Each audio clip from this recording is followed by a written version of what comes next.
for a living, Newman? I'm a United States postal worker. Aren't those the guys that always go crazy and come back with a gun and shoot everybody? Sometimes. Why is that? Because the mail never stops. It just keeps coming and coming and coming. There's never a let-up. It's relentless. Every day it piles up more and more and more, and you gotta get it out. And the more you get out, the more it keeps coming in. And then the barcode reader breaks, and it's Publishers Clearinghouse Day. All right. Well, good morning, everybody. Good morning, everybody. Game Time Brian, otherwise known as the Mailman. Yes, the Mailman. Rise and grind, everybody. Rise and grind. Game Time Brian here on a Wednesday. My days are all screwed up. Today is Wednesday. Today is hump day, yes. Hump day. But tonight, we got a big show. Philly 500 and Bad Dog represent the Giants and the Eagles. Ultra Cowboy and Commander Chris represent the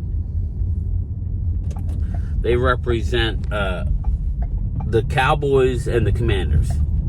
I'm gonna bring them all in at the same time. They all coming in at 9 o'clock.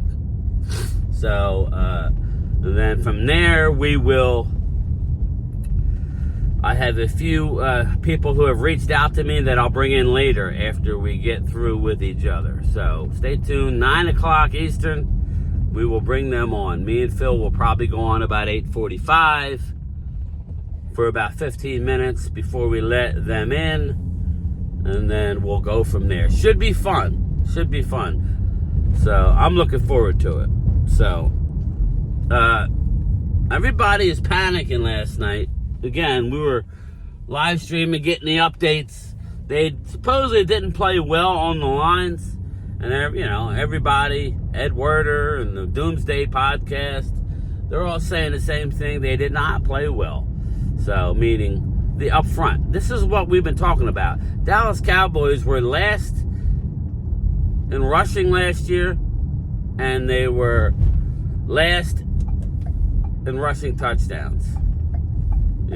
They gave up the most rushing touchdowns, and they've scored the least rushing touchdowns. If they want to do anything,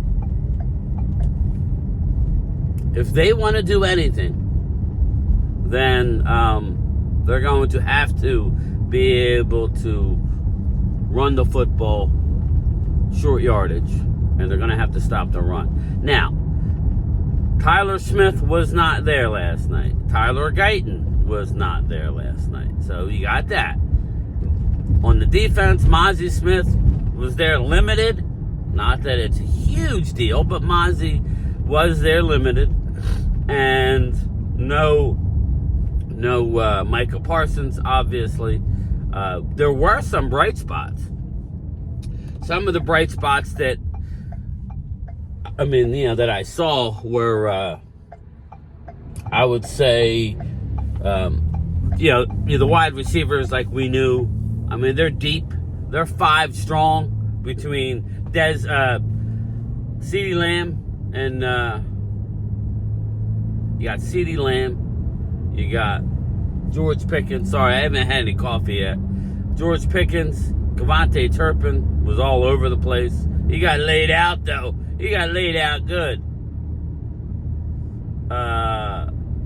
Kevontae Turpin, you had Jalen Tolbert did well, and Jonathan Mingo. So, and then you had Brooks catching a 65-yard bomb. So, Jalen Brooks caught a 65-yard bomb. So, that was good. So, offensively, they're going to be good. But, again, they're going to need to tighten some things up. Again, now it's on tape. Now we get to see. Now, we're not going to play any starters on Saturday. Not going to play any starters on Saturday. So, it is what it is. So, they're going to, I don't know. Yesterday was a better gauge than what Saturday would have been. So, it is what it is, right? It is what it is. I am concerned with the secondary. Okay? Now, again, I'm sticking to my... Everybody's saying, oh, Diggs. The team is... Jerry and Steven and them, they got their panties in a bunch when it comes to Trayvon Diggs. I'm not saying they're wrong, but Trayvon Diggs is ready to go. Trayvon Diggs is ready to go. I repeat, Trayvon Diggs is ready to go. So, but they're playing this game, and I think what's going to happen is, out of the blue, next week or the week after, when they get back to Dallas, they're going to go, he's ready to go, he's full. They're making him suffer like they're making Micah suffer right now. All because he decided to stay away and not rehab at the start. And all due respect, he seems like he's back and ready to go. So, you know, that's a good thing. He's sprinting, running, doing somersaults. So there's a little media hanky-panky going on regarding Trayvon Diggs, but still, that's a concern for me. Other than Bland and Kyer Elam, Andrew Booth and Troy Pride were out there, and they got hammered badly. So they got hammered badly. So yeah, it is what it is. It is what it is. Again, it's a practice. They weren't even tackling to the ground. But from the naked eye, Dallas made a lot of big plays through the air. Dallas's offensive line struggled with Jared Verse. Jared Verse was having his way with everybody. Okay, I don't know how much different it would be with Guyton, but Nate Thomas struggled. Akeem Richards was better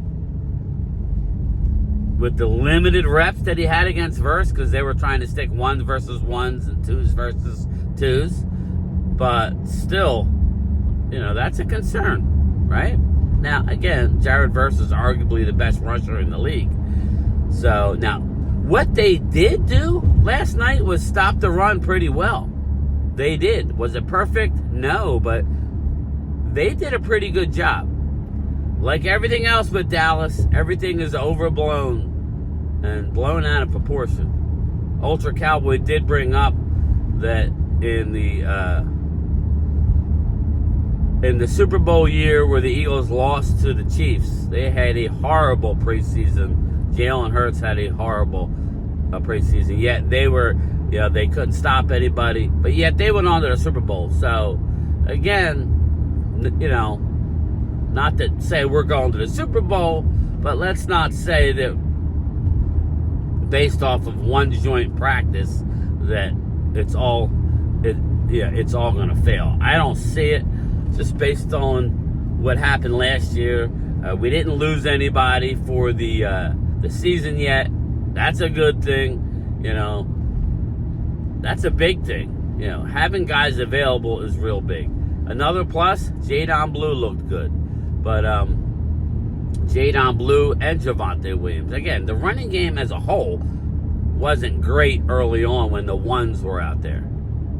Okay, but again, we didn't have our 2 starters on the offensive line. Nate Thomas he's going to struggle. He's going to struggle if he's going to be our 1. I think they need to revisit that maybe. And if Guyton's not around, maybe give Akeem Richards some 1 looks at left tackle. I think Cooper Beebe was a shining spot.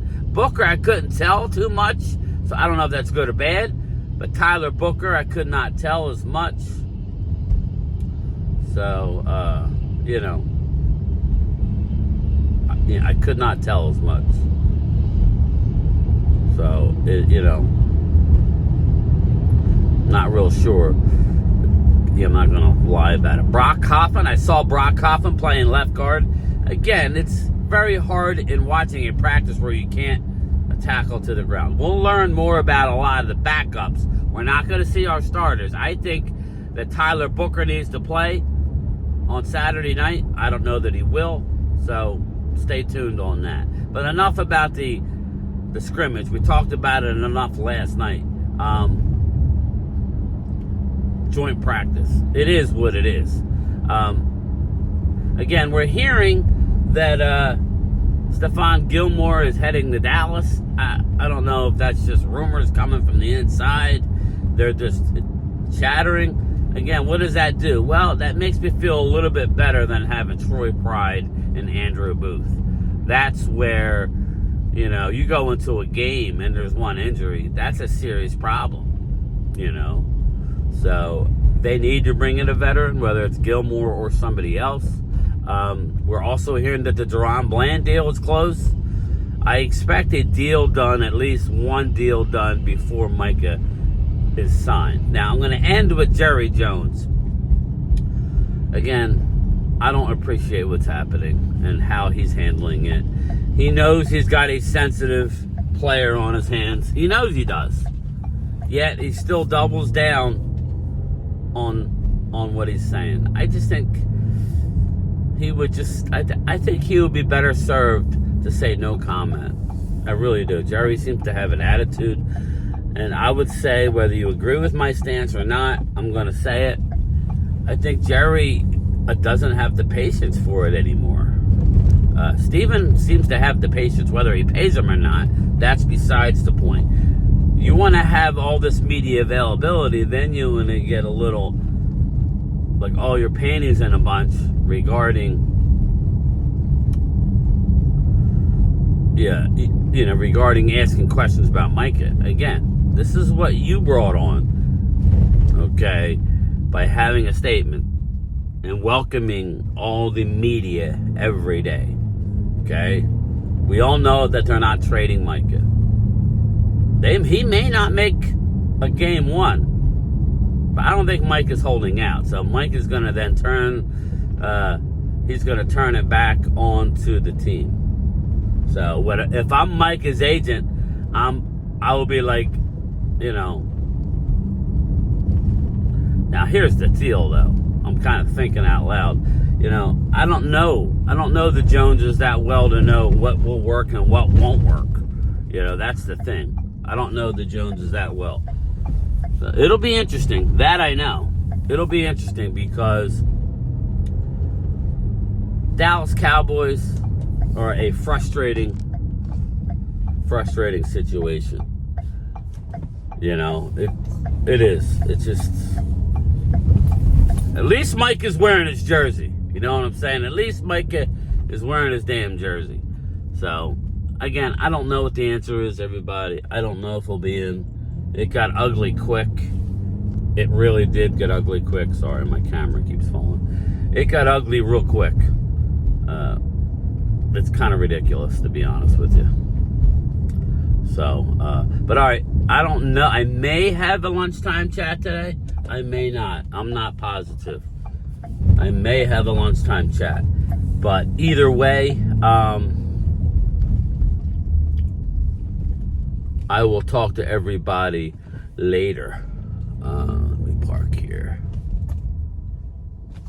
Let me see. Oh, yeah, that's good. Like a glove, baby. Yeah. I'll probably try to do a lunchtime chat today, all right? But yes, tonight's a big show. We got a big lineup. So, again, I'm going to let everybody in. I'll start doing that different. I'll let everybody in at the same time, all 4 guests. You know, we'll leave it at that. And then we'll move on. We'll have a good show. Just Ultra and Chris, make sure you have some questions for Philly 500 and Bad Dog Sports. And that's it. We will have a good show. I do have some people coming in later. So everybody knows Bad Dog and Philly 500, so it's not a big deal. All right, everybody. I'll talk to you later. Peace.